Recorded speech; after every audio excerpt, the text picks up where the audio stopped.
Hi there!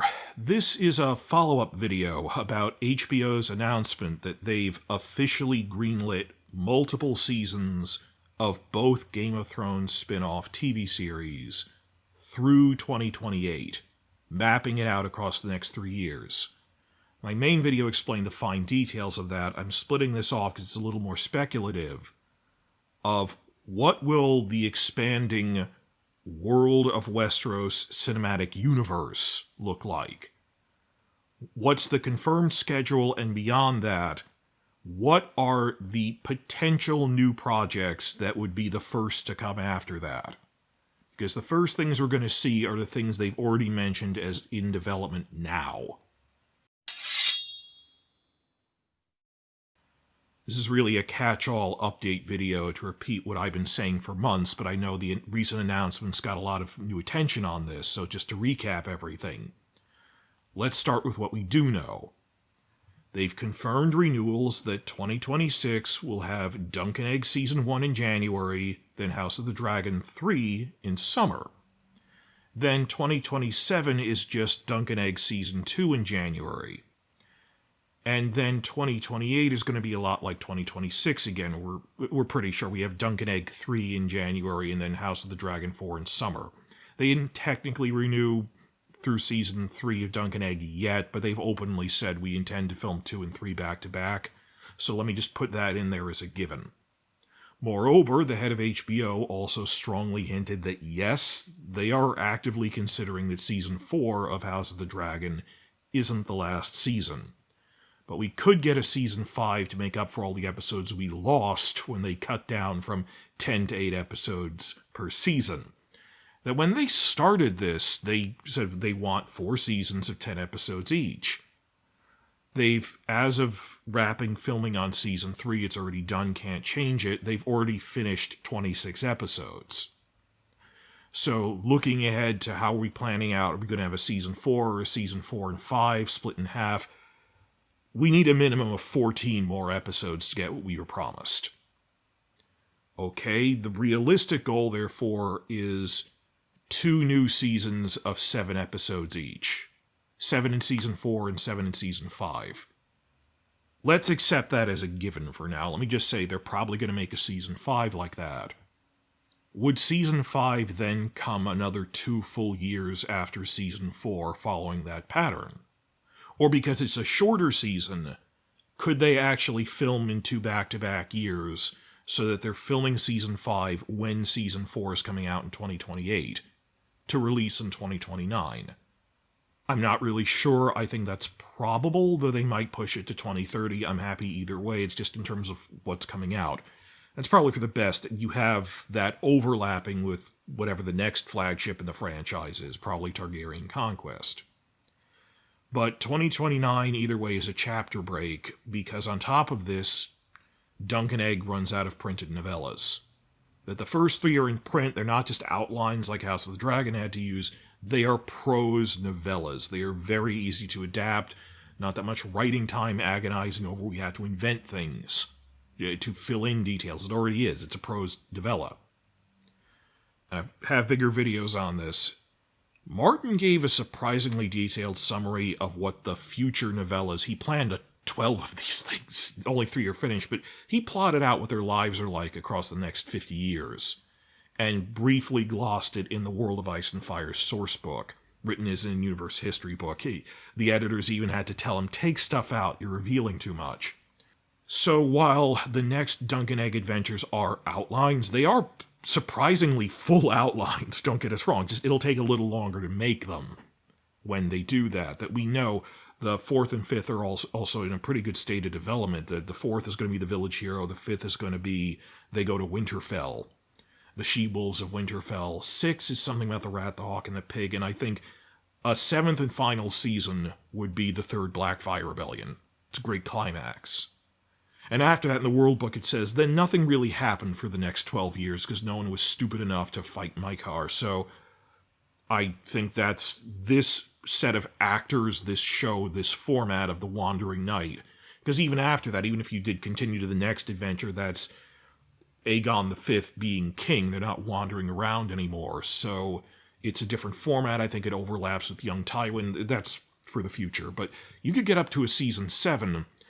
But keep in mind, seasons 4, 5, 6, 7 would take a little longer to make because they're working off of an extensive outline, but still an outline that Martin has.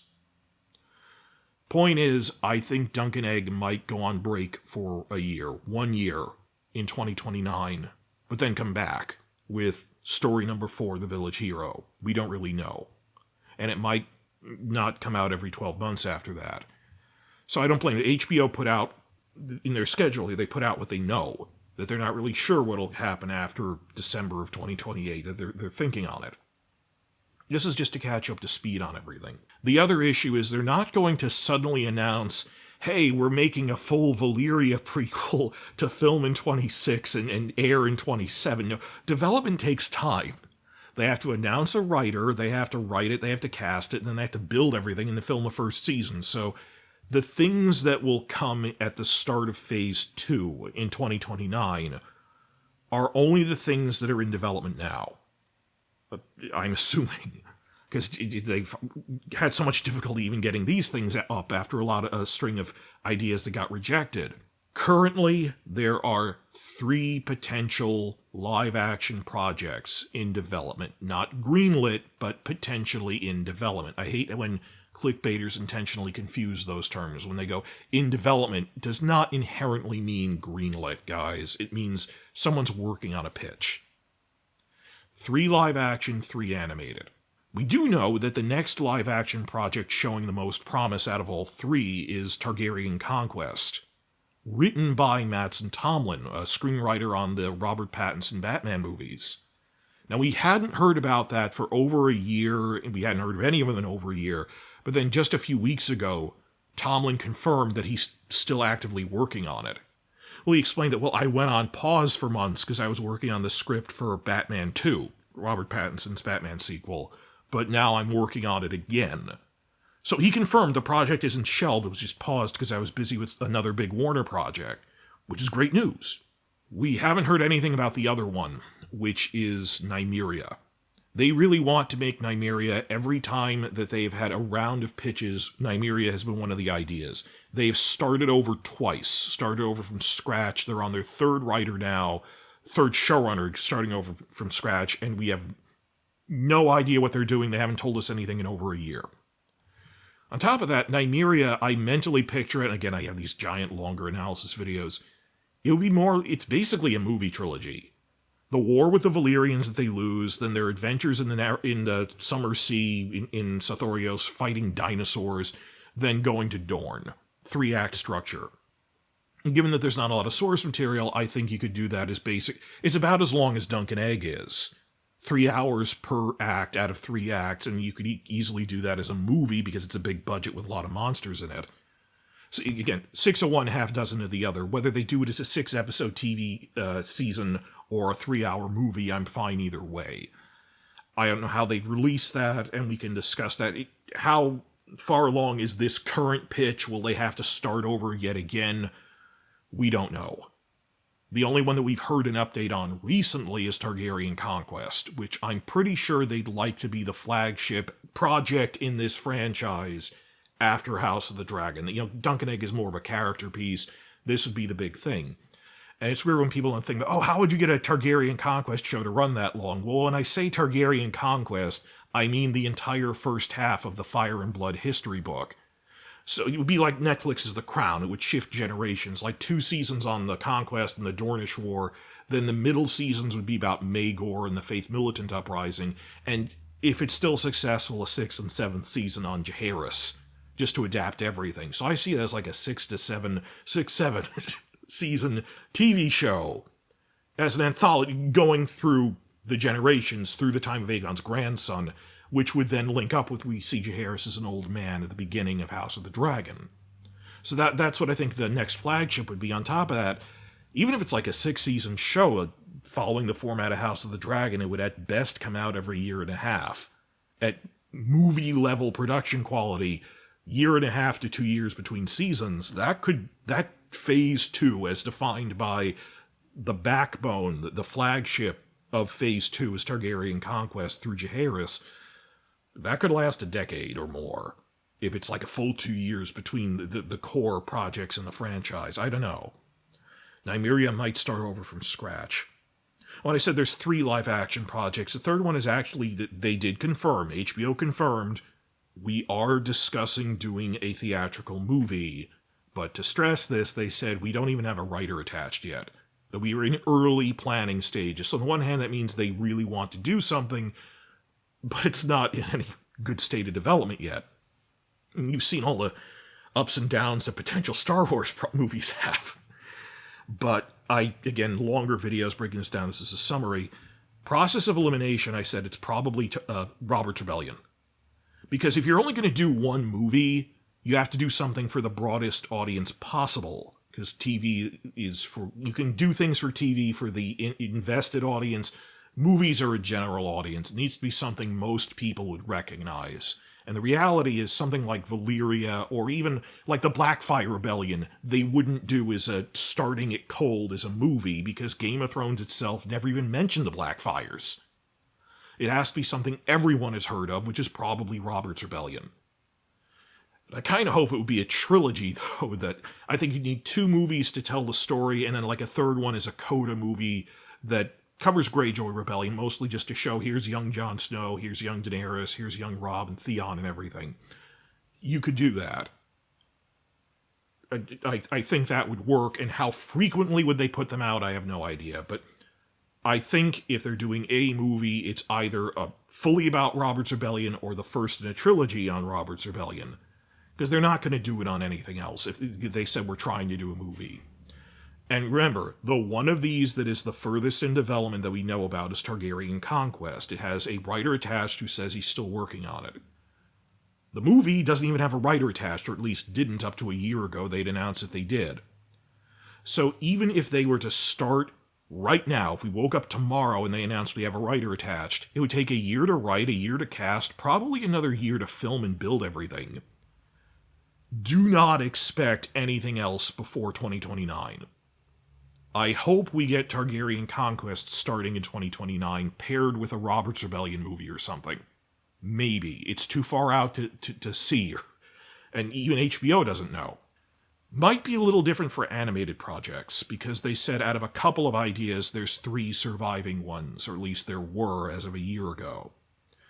First one is the 9 Voyages of Young Corlys the Sea Snake, which actually started out as a live-action pitch, but then they said, understandably, said the budget for this be astronomical. He visits different locations and then never reuses the sets, so you don't get as much money out of them. I understand that, the budget concerns. That's pretty good, because it's an established character who people are invested in, they know who he is. And it's a great way to bridge the story, to expand outward. You literally have an explorer from Westeros traveling to other lands. That he was the first guy from Westeros to travel directly to Yiti, which is their version of China. That you should put that out before you make a project about Yiti, to set it up. Which brings me to the second animated idea, the Golden Empire of Yiti, which has this really interesting section in the World of Ice and Fire sourcebook, just these sweeps of thousands of years of history, the scale of the megastructures. It's really interesting, I just don't think you should start with that, because the general audience wouldn't know what it is. They said there's 3 in all, we don't know what the third one is. I think it should be basically a supersized version of the old Histories and Lore motion comics. An anthology type thing, like Netflix's Love, Death, and Robots, structurally. But also, when Martin talked about all 3 projects, he said the animation quality they're going for is at the same level he compared it to Love, Death, and Robots. I'm saying the third one should also be an anthology like that, because we haven't gotten Histories and Lore things for House of the Dragon like we used to. I'd like, though, just that, but at much better budget. I can see that. We don't tend to hear a lot about animation, because it's not like we get spy photos of it. It's all done in studios, so we usually just find out when we find out. For all we know, all 3 were cancelled. We haven't had an update in a year. Or one could be coming out next year, though I doubt it.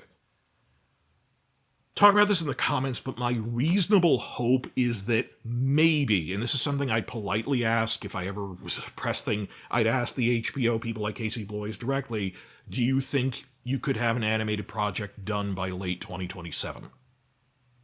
Something, because if they're having 2 things per year, they're missing out on that year because House of the Dragon has a gap for filming. So first half, dunk and egg, something else to come out to tide us over in the second half of 27.